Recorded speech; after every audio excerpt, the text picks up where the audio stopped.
Welcome to Business of Being Black with Tammi Mack. I am Tammi Mack on Fox Soul. Almost a century ago, large numbers of African Americans voted Republican. But since the 1960s, African Americans have been the fighting force behind the success of the Democratic Party. But there has been a shift in political support as Black voters are now thinking twice, two times, y'all, when it comes to which party they should or should not support in elections. Is it time for Black America to leave the Democratic Party? Let's get down to business. The business of being Black today is, should Black voters leave the Democratic Party? Please welcome author and GOP activist, candidate for Michigan State Board of Education, Dr. Linda Lee Tarver. Hi, Dr. Tarver. Hi, Tammi Mack. Thank you for having me. Chair Emeritus of the Democratic Party of Milwaukee County, Christopher Walton is with us. Hi, Christopher. How you doing, Tammy? It's good to be back with you. GOP strategist and political commentator Malik Abdul. Hi, Malik. Hello, thanks for having me. And civil rights activist and the former national director of youth and college for the National Action Network, Tyleek McMillan. Hi, Tyleek. Hi, how are you? Grateful to be here. Thank you. I'm grateful that you are here. And for that reason, I give you the first question, my friend, and that is why? Why should Black people care if Black voters leave the Democratic Party? I mean, I think I see it as I see the caveats in it because we have been in an arranged marriage, as we have called it, with the Democratic Party. And I think, we have seen time and time again how our needs have not been met. But I think we find ourselves at a very critical juncture in our nation's history where we have seen an insurrection. We have seen a Trump administration. We have seen the attack on our very fundamental civil rights, from voting rights to police reform. We have seen the attack when it comes to a woman's right to choose. All of these things are very critical to this moment in history. And I think clearly we see what side, which sides of the aisle stand on certain issues. And so I think the question is, should we leave it this time? But there should be an organized approach if that is to happen. But there's too much on the line for Black people in this country just to say that we just need to get up and leave. I love the term arranged marriage. Oh my goodness. I love that. That's exactly what it is. It is an arranged marriage between the Democratic Party and Black folk. Dr. Tarver, why should Black people care?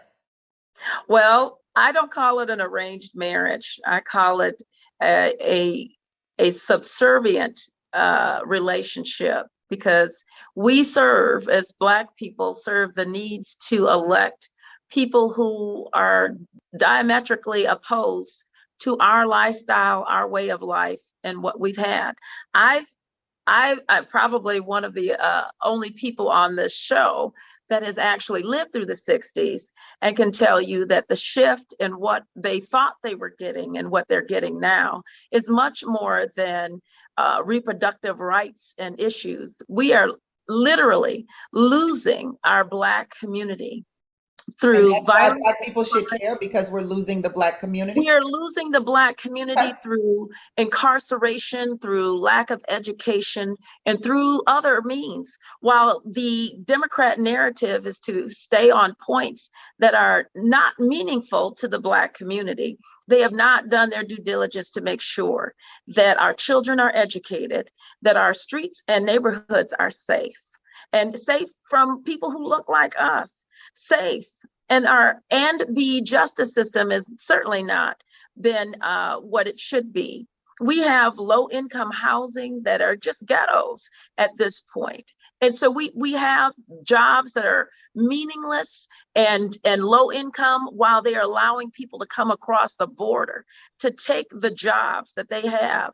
We have Black folks that are waiting for benefits when we have illegals who are coming across the border, getting in line ahead of these individuals.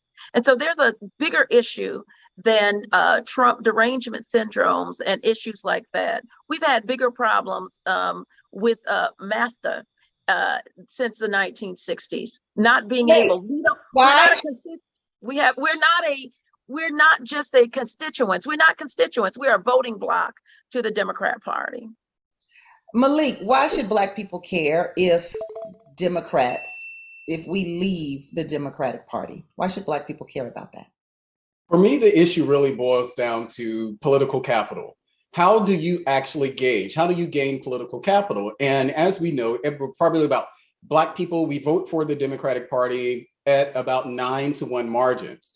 Now, there's a lot of rhetoric out there. We can talk about what's happening in all of the areas. I live in Washington, D.C., so I should get that out. You know, I don't talk at the community. I'm a member of the community. So I think that there's a benefit to actually establishing or trying to build political capital that the Democratic Party, unfortunately, has not been very successful. And I think it's actually counterproductive in that sense, because if you think about it, we are literally the largest partisan voting bloc in American history.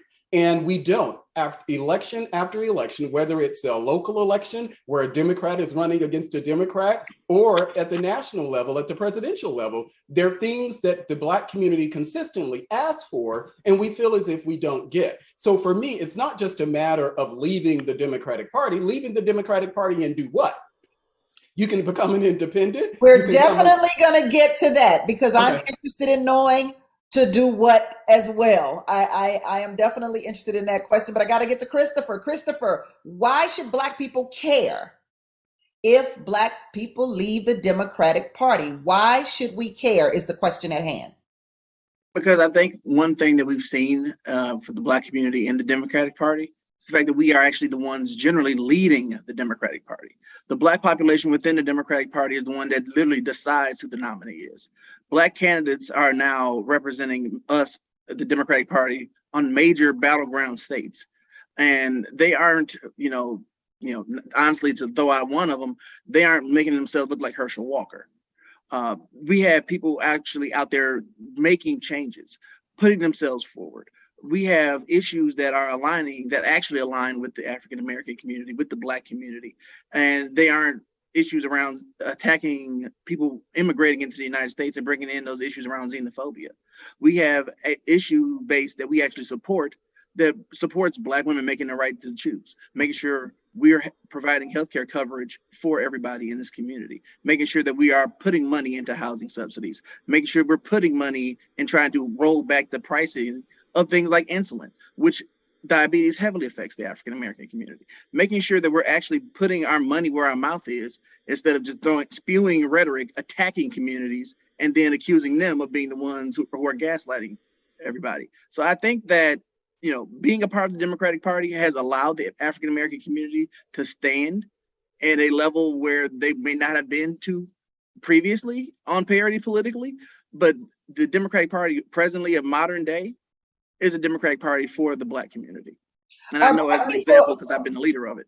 Are Black people unaware of their power, their political power? Are we unaware of our political power? I mean, Christopher, you just said and acknowledged that the reason the Democratic Party wins, and particularly in those battleground states, is because specifically Black people. Right. Tyleek, speak to that. No, I would agree totally. I think when we look at, the block of Black voters, we are the ones who show up in margins. We look at Black women who showed up at the polling locations for Joe Biden to be able to win the White House. I think as Chris mentioned, these issues from voting rights to healthcare, the Democratic Party has shown up in those areas of progression. But I do think, we don't live in this utopia of a world where, we are getting everything perfectly right. But I do think there's some progressions that the Democratic Party could make, and they're not the perfect party out there. But they have shown up in ways that other parties have not shown up for Black people. Dr. Tarver, I know you're itching to get in. Yeah, the Democrat Party, and again, talking about Herschel Walker, let me be clear. Any Black man that wants to run and get the nomination from his party, or if any Black woman wants to run and gets the nomination from their party, deserves a lot more respect from skin folk than I've seen from Miskel or the Larry King looking guy that called him a Negro. It is disrespectful when you do not have the diversity of thought Biden. I want to stay on topic here, though. Do you believe that Black people are unaware of their political power?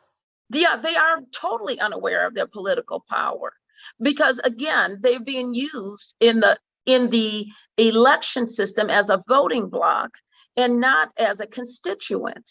You vote in the Democrats, and they do not treat you like constituents. In Michigan, we have zero Black congressional representation in Michigan. No Black Democrat on the congressional ballot in Michigan. We've got 3 Black men running for Congress in Michigan as Republicans. And so the issue is that you've got these talking points that sound good during election time. We've had the most Black people voting in the history of America in this last election. And this that clearly speaks to the power of Black people politically, Malik. But it doesn't speak to disenfranchisement from voting. So you can't say that the Republicans want to disenfranchise you when you have more Black people voting than ever before in the history of America. Malik, what do you say to that? Yeah, so I think that's why I'm really focusing on political capital. And I think your question is a very valid question. Hold that thought, and I'll come to you when we return on the business of being Black. Do Black people know their political power? Are we unaware that we hold the key? Welcome back to Business of Being Black with Tammi Mack. I am Tammi Mack, and the business of being Black today is, should Black people leave the Democratic Party? Malik, we were speaking about the power, the political power of Black people. Are Black people aware of their political power? I think there's an awareness. So I call that theory, but the practice is very much so different. How do we capitalize on that particular political capital? Let's look at what was happening during the riots of 2020. There was a bill that came out of the GOP Senate, the GOP police reform bill. I can't think of the name of it, but it was Tim Scott actually led that charge. It had many of the things Democrats and Republicans agreed with probably about 90% of the things in the bill. What eventually killed the bill was this issue over qualified immunity, but it had so many other elements. So we had 90% agreement on that issue. And do you know what happened? Democrats filibustered that bill. So not only did they filibuster it, they didn't even allow amendments to come to the floor. Amendments like what? The Rand Paul actually introduced an amendment called the Breonna Taylor Act. The Breonna Taylor Act would have not only effectively banned no-knock warrants at the federal level, it would have essentially banned it across the board. The Democrats' bill, their particular bill, only banned no-knock warrants in drug cases. Why do I mention that? Why is that important at all? Because I think that was an opportunity. If we were able to exercise that political capital, what should have happened is that Black Democrats should have been saying, you know what? We agree with about 90% of these things that's in the GOP police reform bill, but because our politics is so heavy on the Democratic side, it went nowhere. And when Joe Biden got in office, the very first thing that he said, that police commission that I promised you, we're no longer going to do that. That is something where we dropped the ball. We'd said that this is what we wanted. He campaigned on this is what we wanted. But when he got in office, the first thing that he said is, well, you know what? I'm not going to do that police reform commission. On the other hand, Trump actually had a commission on policing, and they came out with a report and a study on that. But I only amplified that point to say that, sure, we are aware that we have political capital, but when that is only exercised to the benefit of the Democratic Party, then we end up with no police reform bill, which is where we are now. So at the top of the show, I mentioned that large numbers of Black people voted Republican centuries ago, but there was a major shift in the 1960s. Why do so many people vote Democrat now? Yeah, I think that probably was an entire cultural shift. There were many things, whether we're talking about the, and I can't think of the name of the Lily White movement within the Republican Party, where many many white people in the Republican Party recoiled at the idea that there were successes that we had pre-construction. Is it time to recoil again, Christopher? I would disagree with that. And one thing I want to set the record straight here, the president did not remove the police commission. The president actually kept a police commission in place. That's where his executive orders came from this past summer, where he actually enacted a lot of the police reforms that he could enact by the stroke of a pen. So if former President Trump really wanted to do that, he also could have done it with a stroke of a pen, but we see where that fell on his priority list after the last tweet. Now, in regard to where a recoil is needed, let's actually look at the history of the two parties. Yes, the Democratic Party was a conservative party based in the South. That it was not conservative. It was not conservative. I'm sorry. It was a conservative party based in the South. It was not a conservative party. At what point in world history has Mississippi been considered a liberal place? But it was not a conservative party. My uncle in Evergreen, Alabama, was lynched by the Democrat Ku Klux Klan. My father was born in 1923, honey, and he fought in World War II. Well, Dr. Tarver, I don't think we should attach a party to lynchings, because certainly white people, period, were lynching Black people in America. So let's not divide that. This was bipartisan. Be partisan when it comes to lynchings of Black people. And let's take this one thing clear too, though. At what point has Alabama or Mississippi ever been considered a liberal bastion? Ever. It has been a liberal bastion when it comes to the definition of liberal right now. If you're talking about liberal right now, we don't recognize We're not talking about liberal right now. We're talking about liberal during 1920, like you were just talking with your grandfather. 1923, 24, 50s, 40s, they were definitely Democrats lynching in the South. And I'm telling you, this is not a trajectory of hyperbole. That sounds very hyperbolic. George Wallace was the Democrat governor blocking Black children from integration. What history? And which liberal stance is that? What liberal stance? We don't want integration? Integration? Yes, so liberalism is against Joe Biden, who voted against integration? Dr. Tarver, I think you misunderstood what Christopher was saying, because essentially you're agreeing with him. Because what he was saying is that the Democratic Party of the 50s and the 40s and the 20s and the 30s, that Democratic Party was more conservative. Is that correct, Christopher? That would be correct. The Democratic Party of that time frame would not have me as the chairman of the Democratic Party. And I think now, as I said before, in this arrangement, when you're using the word conservative, you're using the word as it relates to Republicans. So I'm a conservative. I'm a conservative. And conservatives at the time, they called them radical Republicans, and they were lynched along with other Black folks. If you go to the Library of Congress, you'll read that. But this is not about conservatives. So using the words Democrats and Republicans are fine.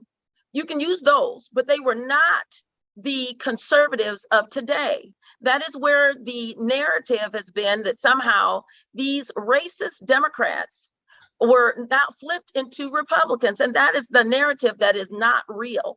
It's not real. So if you look at a map of today's politics and, back then, you will notice that the blue states were the conservative southern states, and the red states were the liberal northern states. If you flip that map in reverse today, who is still on which side? The liberals are still in the north and the conservatives are still in the south. They switched parties, which is the only time in world history politically that two parties have ever switched sides.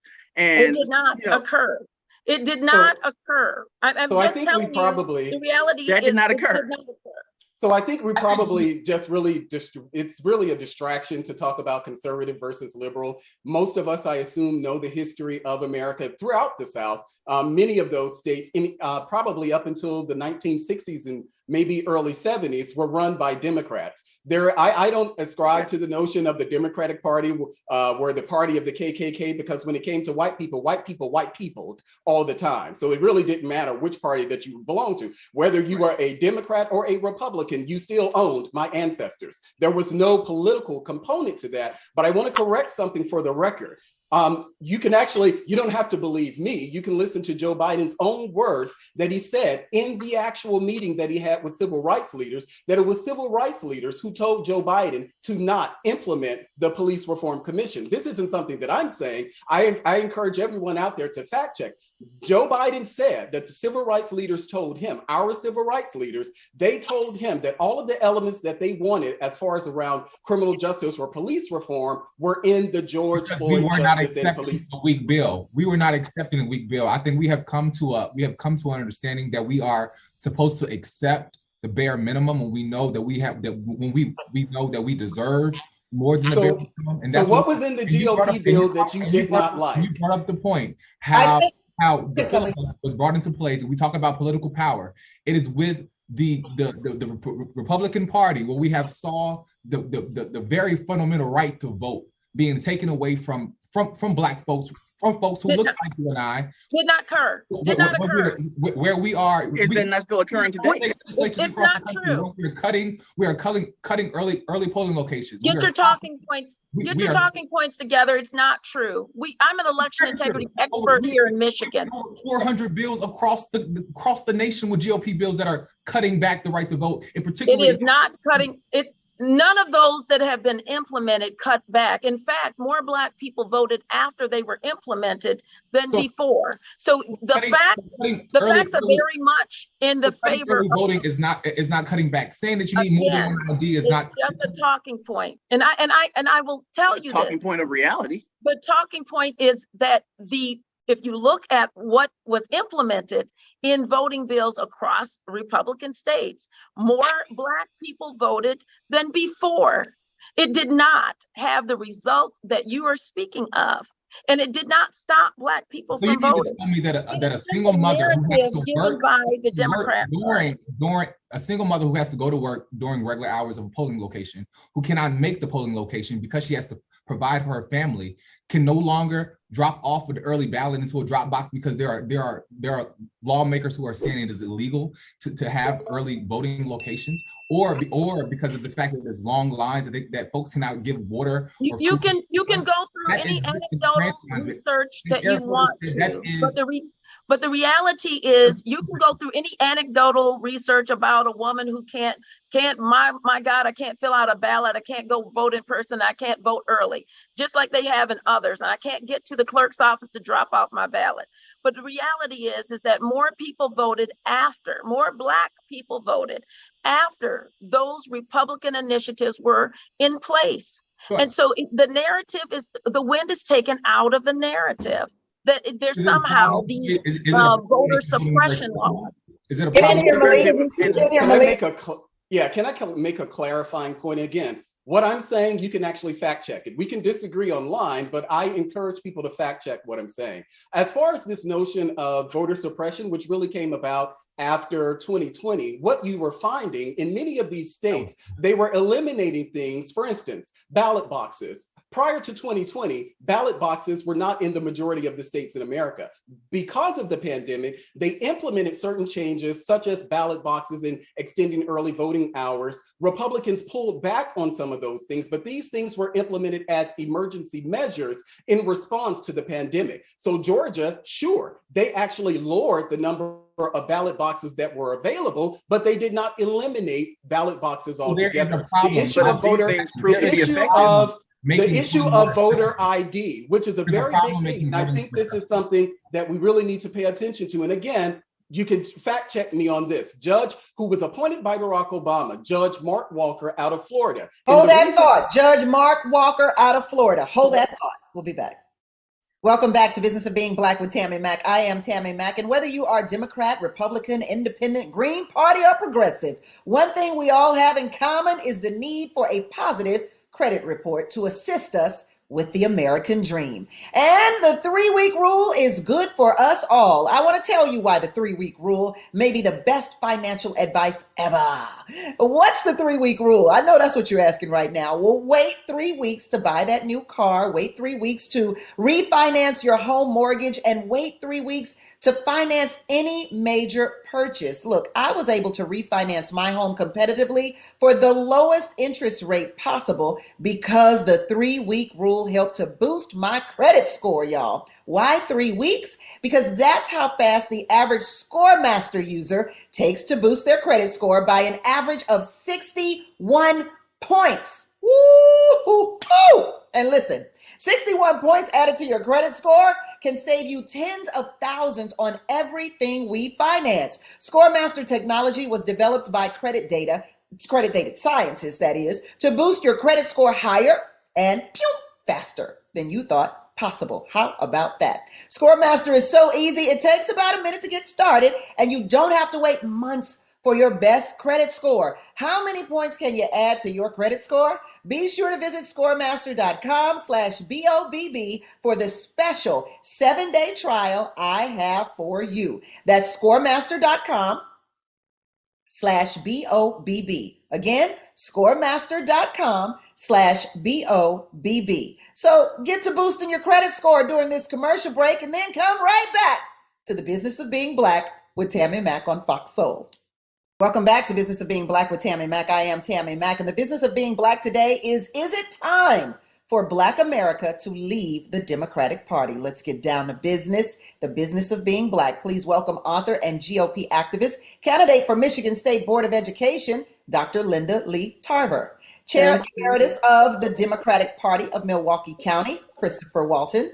GOP strategist and political commentator, Malik Abdul, and civil rights activist and the former national director of Youth and College for the National Action Network, Tyleek McMillan. So Mark Walker, Florida judge. Malik? Yes, so Mark Walker, and the reason that I'm mentioning him, because there's a lot of discussion about voter suppression, and Joe Biden said that it was Jim Crow, and many people recoil at the idea of voter ID laws. What Judge Walker ruled in that case that the NAACP filed against Florida, he said that the NAACP or the plaintiffs were not able to show any evidence that any person was actually prevented from voting because of the voter ID requirements. He specifically mentioned, and I read the entire 283-page opinion, he specifically mentioned that because of the various modes, early voting, ballot boxes, the in-person voting, that there were various mechanisms that were people were able to vote, where he said he ruled against the NAACP in that particular instance. The whole subject of voter ID laws, whether it's the one that was passed in Florida or Texas and many of the others, this actually references voting by mail. In places like Georgia, there has been an in-person voter ID requirement since 2005. The courts did not rule against that. In this instance, in 2022, the courts did not rule against Florida for its requirement to actually show an ID, some form of ID, whether it's the last four of your social security number, or you can even have provisional ballots where you can use things like a utility bill.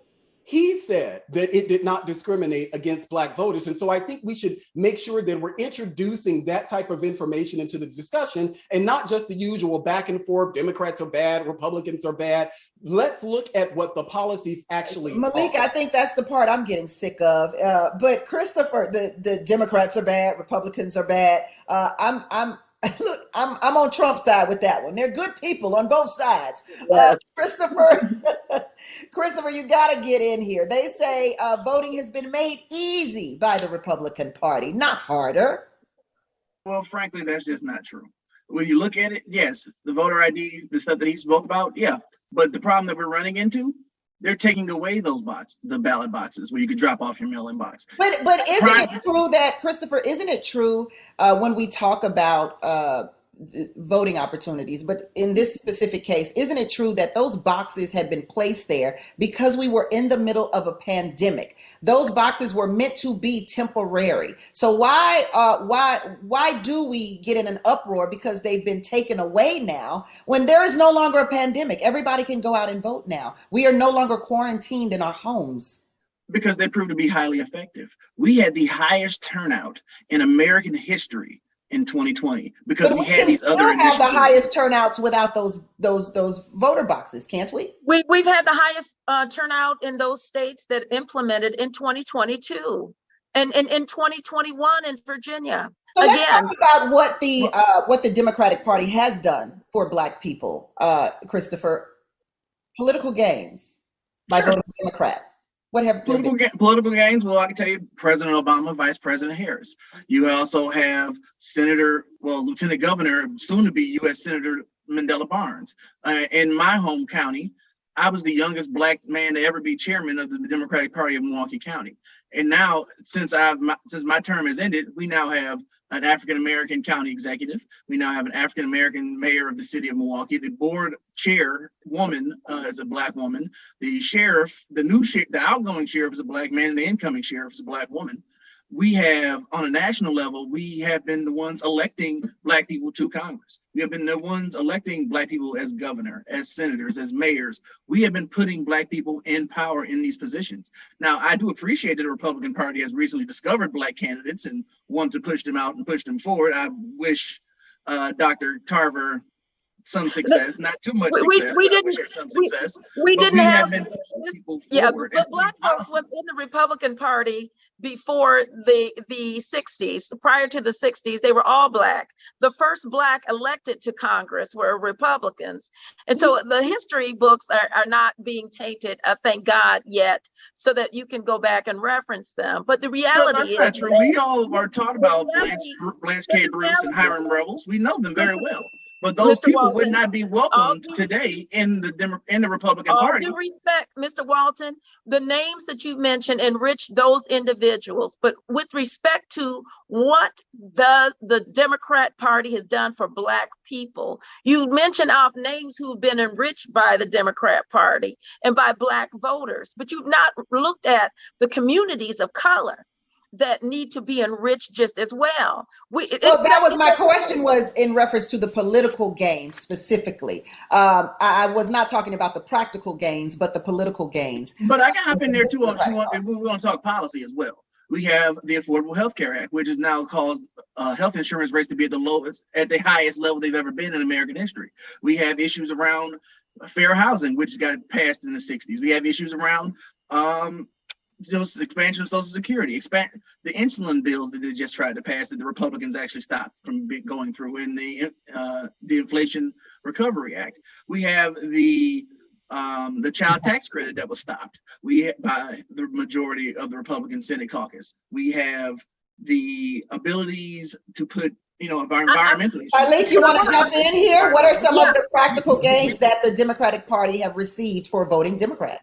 Well, I say all the time, I'm never complacent or comfortable, because I'm always aware that we always have more progression to be done, but I celebrate small wins. And I do name off a lot of ones that Chris mentioned. Even this past one, we saw one of the biggest investment in climate change, where I know young folks from across the globe have been talking about climate change. Where we saw a big investment when it comes to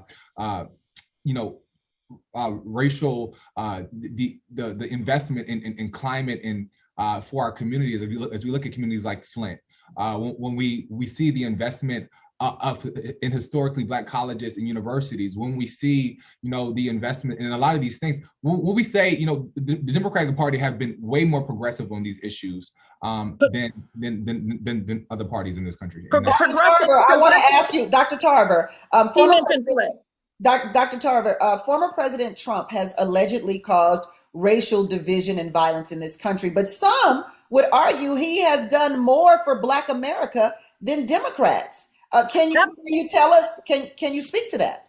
Absolutely. The reality when you're looking at the tensions that went on, and even in 2020, the tensions that went on in 2020 with Antifa and Black Lives Matter destroying cities. The one city that I live in Lansing, Michigan, and Grand Rapids, Michigan, and Kalamazoo, Michigan, and they attempted to do that in Detroit, and it was thwarted. But the reality is tearing up cities, the destruction of property that taxpayers have to pay for was co-signed by the Democrat Party. And a lot of these individuals, they were co-signed by the Democrat Party. I would just like to know what she's talking about when she says Democrat Party. Isn't the name of the party the Democratic Party? It's the Democrat Party. It's the Democrat Party. So you just happened to miss the IC at the end, or did you just not see that? Well, let's not get caught up in semantics. It's a Democrat Party. It's a Democrat Party. We live in a constitutional republic, and we vote democratically. But as far as the the name of the party is the Democratic Party, correct? It's the Democrat Party, honey. So you refuse to call it the name of the actual party. Okay. But there's been no political or policy gains that have reached the kitchen table and the gas tanks from the Democrats in any state that we can think of. There's none. And any community. Well, my question, Dr. Tarver, but I think you missed the question. The question is what Trump's administration did for Black America. A lot of people say that Trump's administration did more for Black America than the Democrats. So I'm giving you a chance. The administration was able to do in terms of saving our communities and reducing crime and having the First Step Act and redoing what Senator Joe Biden had put in place with the 3 strikes laws and the aggressive laws that Joe Biden submitted and that William Jefferson Clinton signed. 2 Democrats, the worst criminal justice reforms in the history of our country that incarcerated most of our people. Donald Trump undid that. That was what he did to help our communities, also with community zones and economic zones, and with education as well, to help uplift our community and education. But we look at those things as being a quality approach to safety and security, and looking at the city of New York right now. And when you relax the crime and you have soft on crime prosecutors, that did not occur under Donald Trump. That is what is occurring right now, where you can go into California and steal up to $900 worth of whatever, because it's run rampant by Democrat policies. And so the problem I have with what she just said here is that you can't have it both ways. Do you want tough on crime positions, which President Biden took when he was a senator, or do you want to remove those tough on crime positions and then you have a situation where crime is apparently rising again? Also, do you want a situation where it was not tough on crime? Well, that's all, Dr. Tarver. Go ahead, Christopher. You have a situation where you are saying that these cities have been destroyed, as if suddenly Kalamazoo and Lansing, Michigan are no longer in existence. And I'm pretty sure the governor of Michigan, a Democrat, is still there helping to actually build Michigan and rebuild those towns from being picketed and protested in. So that's just not the case. One problem, though, I would like to definitely bring up. You bring up these things that the crime bill, which Democrats passed. What other things that were in the crime bill? The Violence Against Women Act, the assault weapons ban, the ability to really stop a lot of these major incidents of crime from happening, which you are in favor of, but you're not in favor of, but you are in favor of. And something else I would also make sure to bring up is when you talk about 2020 and the crime that happened in 2020, who was president in 2020? The crime that happened in 2020 was president was Donald J. Trump. And the crime that was allowed. And so how can you hold Joe Biden accountable for the crime that happened in 2020? Who helped pay for bricks and weapons that came into there was the Democrat Party that helped do that. I'm gonna stop you there. That's a little far-fetched. Malik, no, it was not. Go ahead. I was chairman of the Democratic Party in Milwaukee County in 2020, and I don't remember signing a single check authorizing a single brick or mortar piece of stone to be tossed anywhere. President Kamala Harris, where her money went to with respect to getting these people out of jail. Go ahead, Malik. Go ahead, Malik. Yeah, so and this is what I try to stray away from, because I've had, as you can imagine, being a Republican, I've had these conversations many times where we just go, it ends up going in so many different directions where they're talking points, essentially. Yes, it is called the Democratic Party. That is what it's called. But your specific question that you asked about policies, the way that I like to have this conversation is to talk about what the federal government does versus what our state government does. It doesn't matter, irrespective of the political party. Sure, there are things that Donald Trump did. Were there things, even now under Joe Biden, the federal government typically doesn't pass anything that is germane only to the Black community. The things around healthcare, child tax credits, and all of that. that, we benefit from that. As far as Donald Trump is concerned, aside from the more popular things like criminal justice reform, the First Step Act and opportunity zones and HBCU funding, there were other things that Donald Trump did to actually help minority communities. It did not Let's take a quick break on that. We'll be right back. Welcome back to Business of Being Black with Tammi Mack. I'm Tammi Mack, and the business of being Black today is, should Black Americans leave the Democratic Party? Malik, before we left off, you were telling us a few of the good and wonderful things former President Donald Trump did for Black America.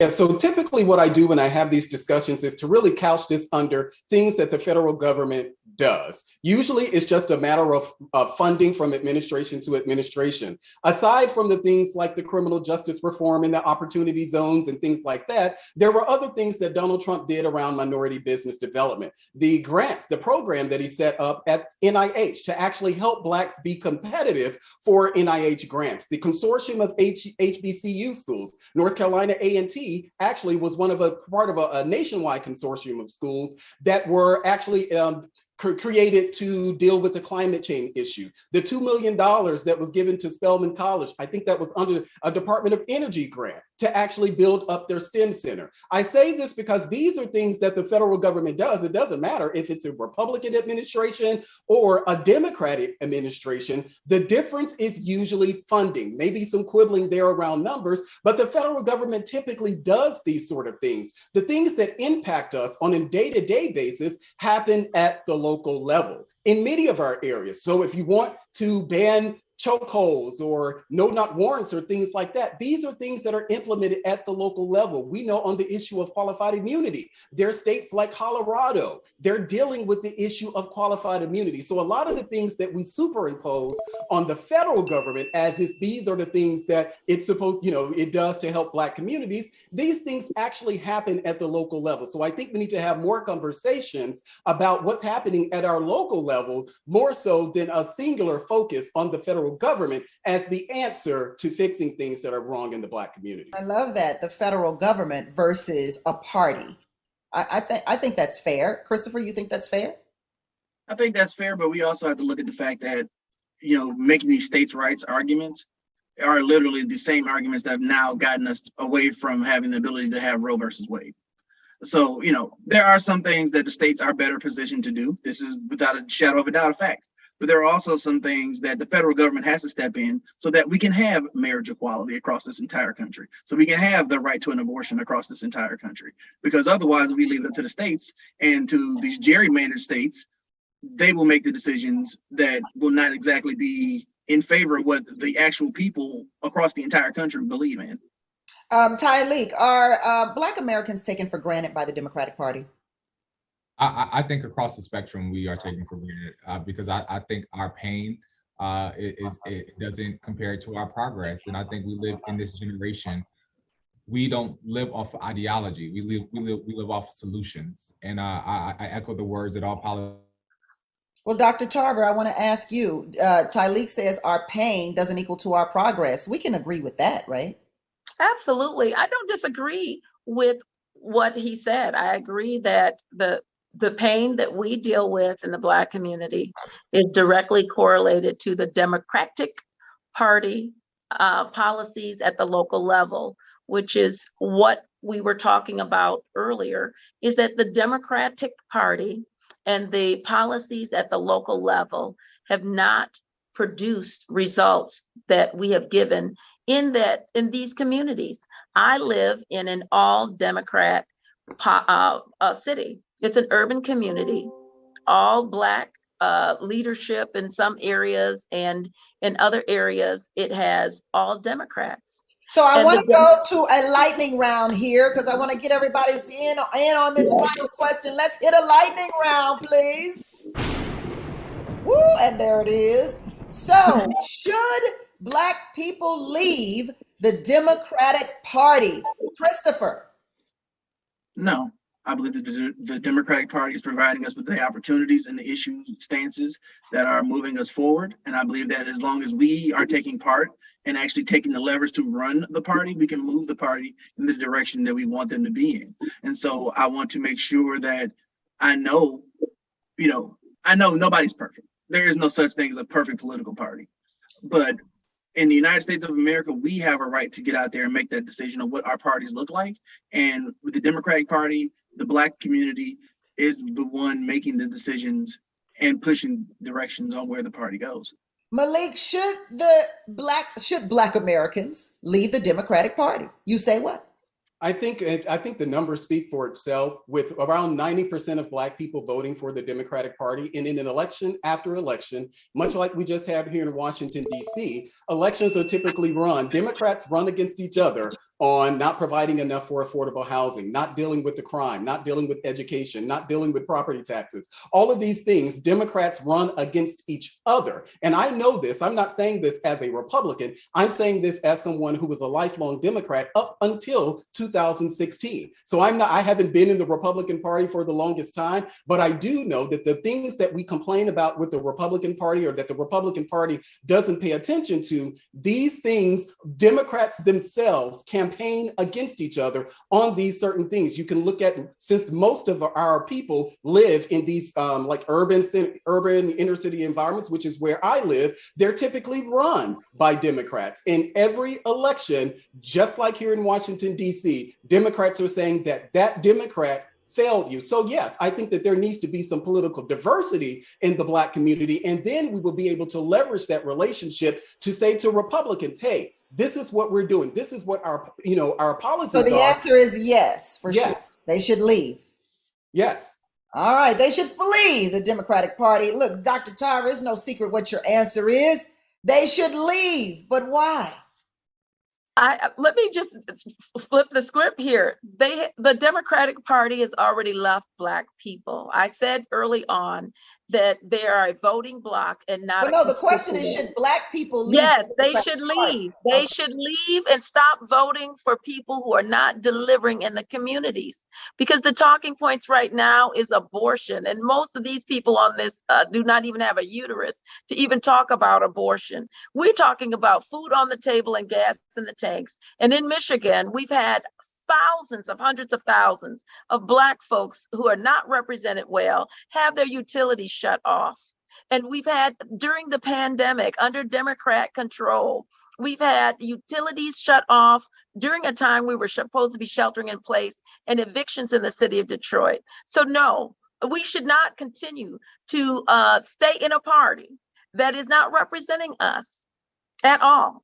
Dr. Tarver, what are the new initiatives that you are working on that we should be aware of? We know that you are now a candidate for the Michigan State Board of Education. Yes, I'm running for the Michigan State Board of Education. My website is lindatarver.com. And what I'm running on is basics, going back to reading, writing, and arithmetic. 92% of the Black children in my city cannot read, write, or do arithmetic. 92%, and that's not COVID. And Detroit and Flint and other communities of color, our children are farther behind. We're 34 in the nation for achievement in education, and we're going to fall to 44 unless we get new leadership, Republican leadership. All right, Christopher, we have to know. Talk about your work with the Democratic Party of Milwaukee County. Sure. So my work that we've been doing in the last 4 years when I was chair of the county party was engaging people in the community, getting people involved, getting them to volunteer, getting them into the places they need to be, helping them sign up for absentee ballots, and encouraging them to go out there and register to vote and then vote. So I would definitely want to make a shout out to for those in Wisconsin to go to myvote.wi.gov and register to vote, and then go out to the polls and vote, or sign up for an absentee ballot if you cannot make it. All right, Malik.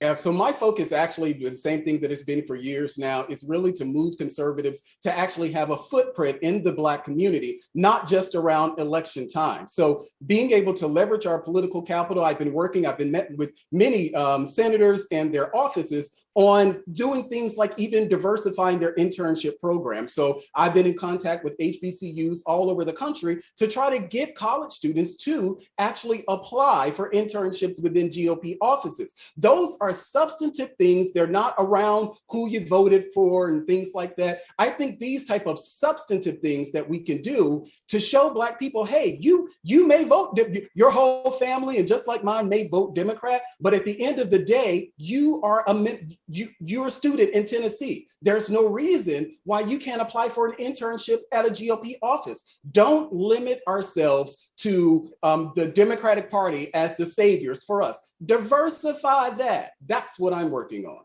Yeah, that's a good idea. Diversify or infiltrate? Diversify. Well, we can use both of them. Okay, so listen, in 3 words, I'll go around. In 3 words, in 3 words only, how can Black voters leverage their voting power? In 3 words, how can Black voters leverage their voting powers? Okay, how can Black voters leverage their voting power? Christopher. Use it now. Use it now. Malik. 4 words, leave the Democratic Party. You tossed in another word, not fair. Dr. Tarver. Demand better now. Demand better now. Okay, got it. We lost Tyleek there with the National Action Network due to some technical issues, but this does conclude the business of being Black with Tammi Mack. I thank you, Christopher. I thank Tyleek. I thank Malik, and I also thank you, Dr. Linda Tarver, for always being here for us. That is the business of being Black with Tammi Mack on Fox Soul. Until next time, everybody, it's certainly a blessing to be in your box. Bye, y'all. Woohoo.